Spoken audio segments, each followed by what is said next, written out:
guys, welcome back to some more Illuvium. Today we're going to be checking out Illuvium 0. So Johnny shared with us some leaks about Illuvium 0, which I am super psyched about. I love the base builder aspect of it. So we're going to run through the spreadsheet that he did share with us, and there's going to be one more kind of a sneak peek, a leak that he did at the end of this video. So make sure that you guys do stay tuned until the end. So we're going to go ahead and we're going to break down exactly what this is and how we're looking at this right here.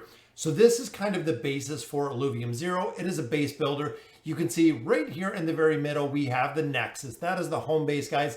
That is where it is going to start, followed by the engineering workshop, enabling new buildings and upgrades.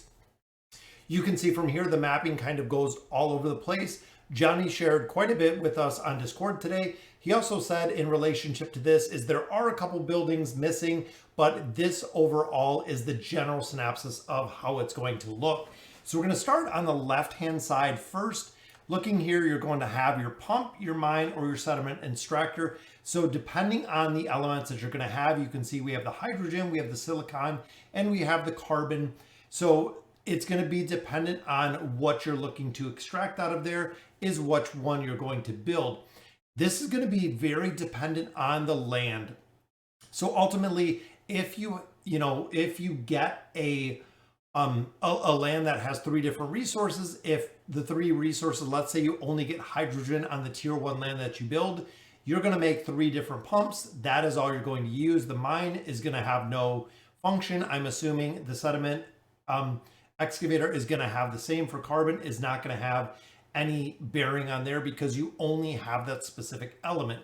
Now, looking down a little bit further, condenser plant, the sequinarium plant, passively extracts the hydrogen. So looking again at this, so let's say we have the pump here, place it on the lake to extract hydrogen. The condenser is going to passively extract hydrogen. That is right, guys. It is going to be the method that you're actually getting the hydrogen out. You built the pump, now you built the condenser to go with it. And then of course you finish it off with a hydrogen matter silo that we see right here. So that is going to be the storage facility. Now, this brings up a lot of different questions. One, how many buildings can you build at the same time? What is the duration of the building? How long do they take to build? And how many levels do they have? For instance, if we have the pump here again, and that's going to be kind of our basis, mining out the hydrogen, if I increase the pump, let's say to level 2, level 3, level 5, level 15, level 30, whatever it may be, that I can extract hydrogen faster, because from my understanding, there's not going to be like an end to the pool. There's not going to be a point where the hydrogen is gone, the lake is exhausted. It is just going to continue producing resources as long as I have the pump active on there. And the same with these. I'm not sure if the matter silo, you're going to have multiple hydrogen matter silos to store all of the hydrogen that you're extracting. Again, what exactly that is going to look like, we're going to have to see. In that manner, it almost seems like it would be much easier to have one element versus having all 3 elements on your property.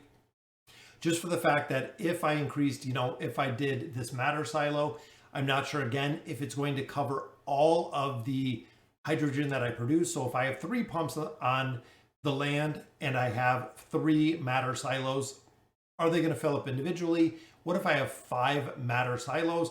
Are they just going to go ahead and just passively continue building hydrogen until the storage is full? If the storage is full, am I just going to lose all of the resources? Which means this is going to be a very active game if that is the case. Again, depending on the storage capacity, the level that you can take the storage into, because if you can actually take the storage, let's say, to passively mine a day, 2, 3, whatever it may be in the hydrogen resources, you could do that effectively with all of the resources in here, just allowing them to go ahead and accumulate within the storage. Not sure, again, how actively you're going to have to be mining this land. Johnny has shared with us before, around 30 to 60 minutes per day to actively manage, cultivate the land. Now, this is how the resource generation is going to be. Again, there are a few buildings he shared with us that are not included on this, but for the majority of them, this is exactly how it's going to work. So we're going to move over to the important side, guys. Now over on the right side, we have the fuel. Now the big thing with fuel, guys, is the fuel is going to be working in the similar way, but the fuel is going to be the food that we're going to use within the main game. So what's going to happen essentially is with the Illuvium Zero, with your land, you're going to harness all of the fuel. The fuel is then going to be sold onto the market. Players that play in the main game are going to buy fuel from that market, so it's going to be kind of a supply and demand factor there.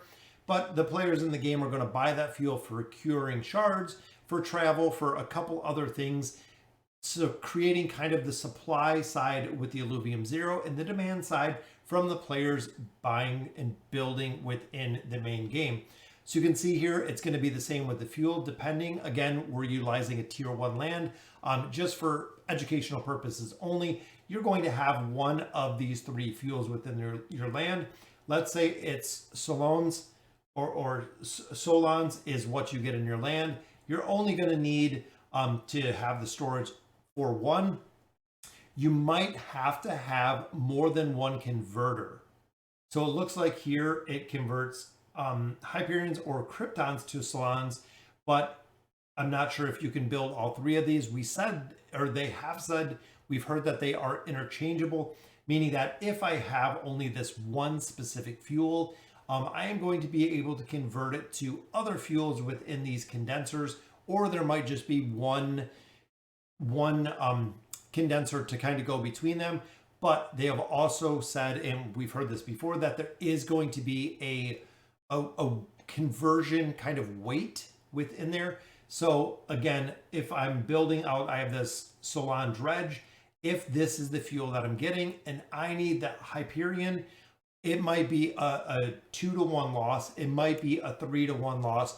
We don't know what it is going to look like for the conversion aspect. And also, if you level up these buildings, again, we don't know the level caps of them yet, but if you do level up your buildings, it could go, you know, from a 3-to-1 ratio to a 2-to-1 ratio to maybe a 1-to-1 ratio when the building is completely maxed out for these converters to ensure that you have the fuel. Now, again, this brings up a couple of questions. Which of these 3 fuels are going to be required more than the other, which again, natural supply and demand, I'm assuming that's going to be the factor. I don't know if on the 100,000 plots of land, they're going to have exactly, you know, X amount of each of the fuel sites broken between the RNG of creating the land. So that covers the resources aspect of it. That covers the fuel side of it. But then we get into the actual buildings, and this is the place that I am really interested in. So you build the materials lab, research biodata, unlock quantum fabrication.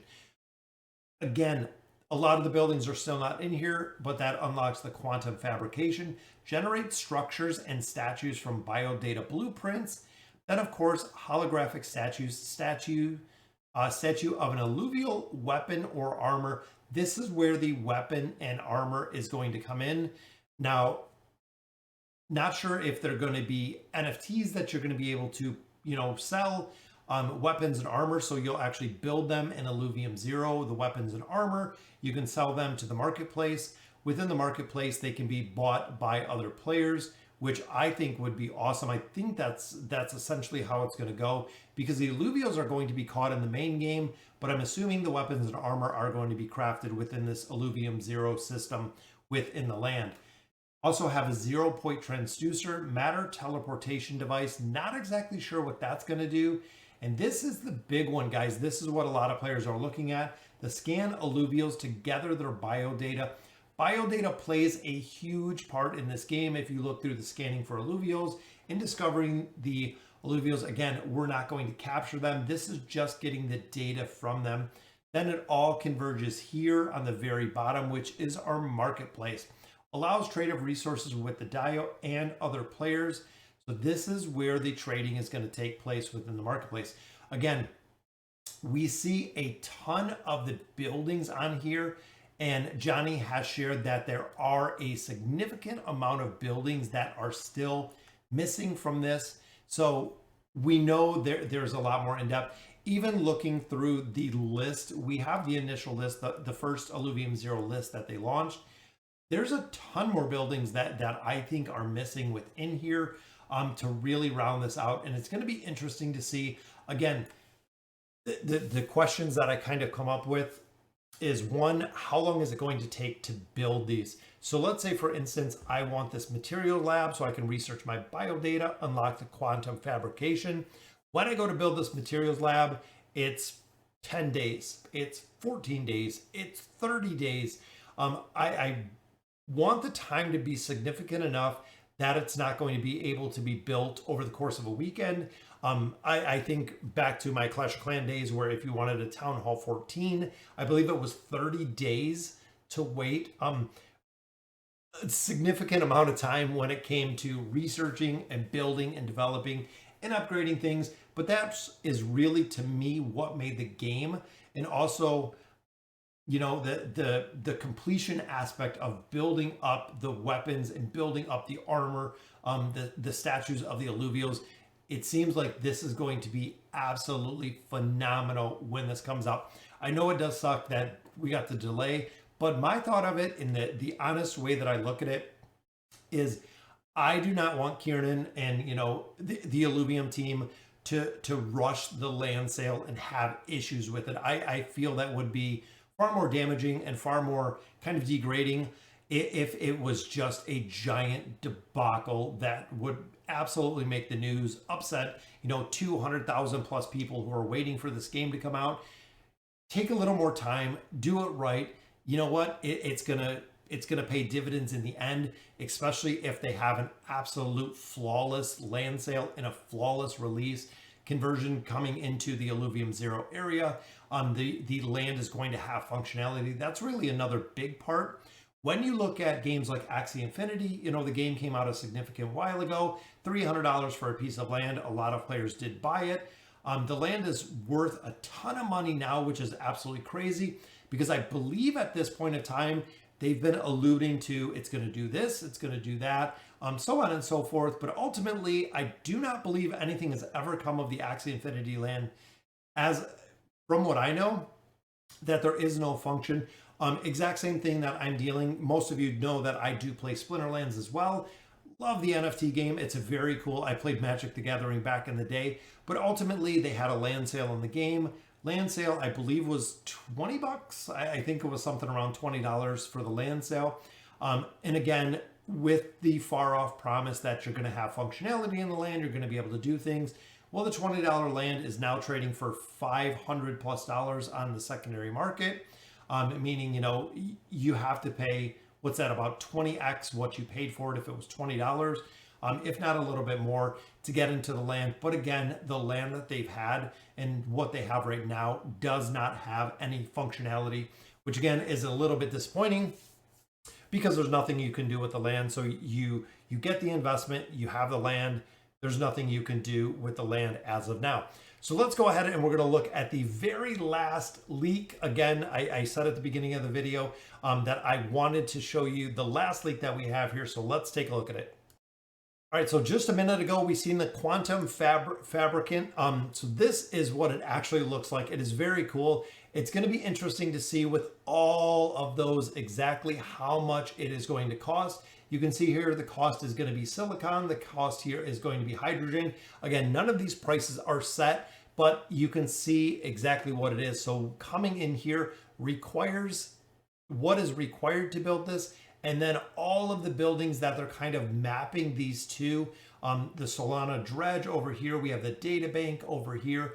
There is going to be multiple buildings where when you build this Quantum Fabricant, it is going to be utilized to further the other buildings. So it's going to be a giant grid of buildings that, hey, if you build this, you get this. If you build this, you get that. But in addition, just like other base building games that we have seen, is if you build if you build the Quantum Fabricant, and let's say it's on level 5, to get the Solana dredge higher than level 5, this has to level up this, which I'm assuming this game is going to be very similar, is you're going to have higher level core buildings to go ahead and build up some of the other ones. So it'll say, for instance, my data bank is completely maxed out. until I max out my quantum fabricator or until I level it up, which is going to be the same. So most of the base building games, again, from my experience, is your core base is always going to be on a level or the highest level of all the buildings.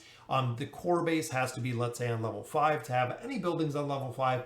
If my core base is on level 4, all of my buildings at max level can only be on level 4, which again, just playing other games that are similar to the base building design, I feel like they're going with. I can't have a level 10 quantum fabricant with a level 1 base. Doesn't really seem to make sense. So it's going to be interesting to see, again, exactly how this works, guys. But I am super psyched for it. I cannot wait. It is going to be such a very cool game. And also, you know, a lot of people are speculating cost. They kind of went back and forth. We're thinking 1 to 2K for a tier 1 land, which honestly is a little bit higher on the initial sale side of the land. But looking at the game and looking at the ability to buy SILV to buy the land, I think it is right on par with what we're going to see. So guys, if you're interested in Illuvium, go ahead and subscribe to the channel. Definitely getting this channel off the ground. We're almost to our first 1,000 subscribers, which is awesome on YouTube. Very cool to see. And again, if you're excited about Illuvium, subscribe to the channel. Let me know in the comments what you guys think. And as always, thank you guys for watching.